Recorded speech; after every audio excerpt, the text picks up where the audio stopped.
Selamat pagi Bapak Ibu, Saudara dan Saudari terkasih dalam Tuhan kita Yesus Kristus.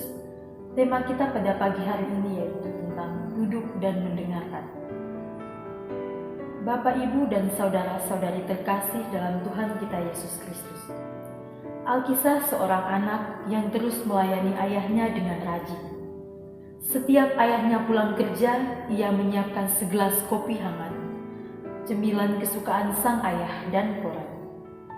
Ia terus sibuk memastikan ayahnya bisa melepas lelah dengan nyaman, termasuk merapikan ruang tamu agar ayahnya bisa dengan santai menonton televisi.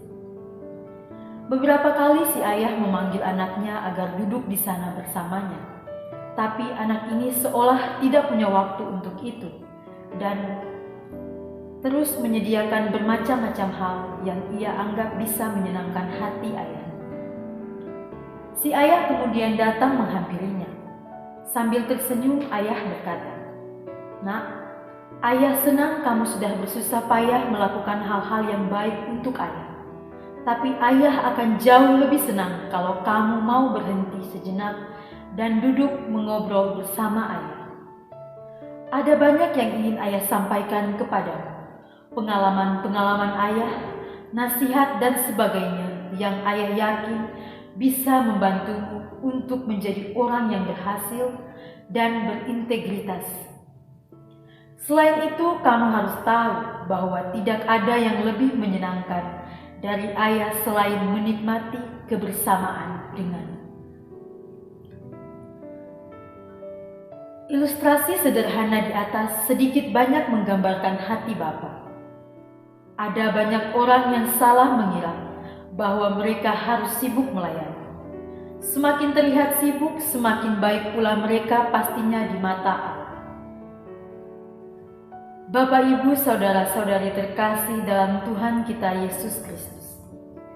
Pada minggu biasa ke-16 ini kita akan mendengarkan renungan dari bacaan pertama, kedua, dan bacaan Injil. Setelah Allah menampakkan diri kepada Abraham untuk mengadakan perjanjian tentang keturunannya dan tentang harta warisan atau tanah Kanaan, sekarang Allah datang menampakkan diri lagi kepada Abraham dalam wujud orang asing.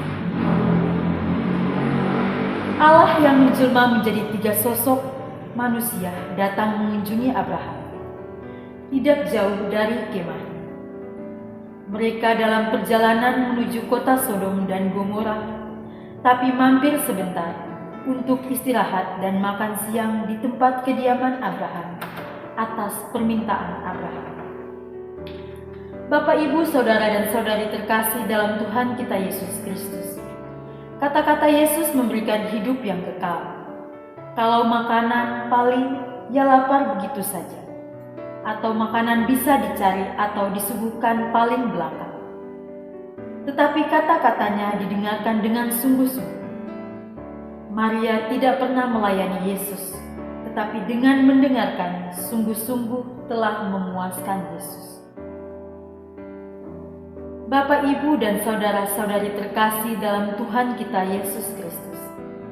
Maria dan Marta dalam kunjungan Yesus masing-masing menunjukkan kesibukannya dalam cara menerima kehadiran Yesus. Marta merasa sangat berarti dan bertanggung jawab melayani Yesus dengan kesibukannya bekerja, supaya Yesus dapat menikmati yang terbaik dari hasil kerjanya itu. Sementara Maria, ia sibuk dengan ada dekat bahkan duduk di samping Yesus dan mendengarkan Yesus. Bapak, Ibu, Saudara-saudari terkasih dalam Tuhan kita Yesus Kristus, Marta justru ditegur oleh Yesus karena keluhannya itu. Karena itu Yesus ingatkan bahwa yang dilakukan Maria adalah sebuah pilihan yang tepat.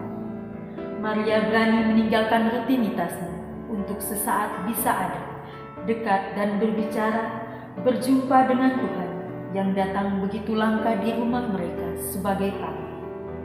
Memilih bagian yang terbaik sering begitu sulit dalam hidup kita.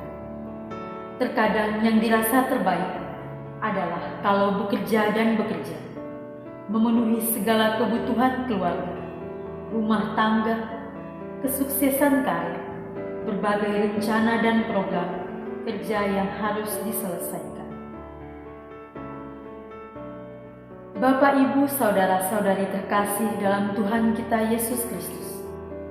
Pesan Yesus hari ini mengajak kita untuk berhenti sejenak, untuk datang, dekat, duduk, dan mendengarkan apa yang Yesus sampaikan dan ajarkan. Butuh keheningan, butuh kerelaan memberi waktu, hati dan perhatian, karena itulah yang terbaik yang tidak akan diambil dari kita.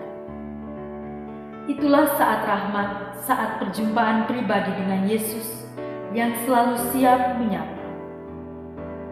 Punya waktu untuk mendengarkan dan didengarkan, untuk saling menyapa, untuk mencintai dan dicintai.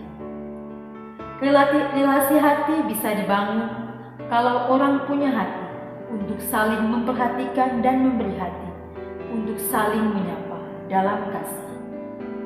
Kesibukan apapun tidak akan menyelesaikan soal, tapi ketika orang saling membuka hati, duduk bersama seberkas senyum dapat diberikan dengan tulus, sangat berharga dan menjadikan hidup ini lebih bermakna. Semoga demikian.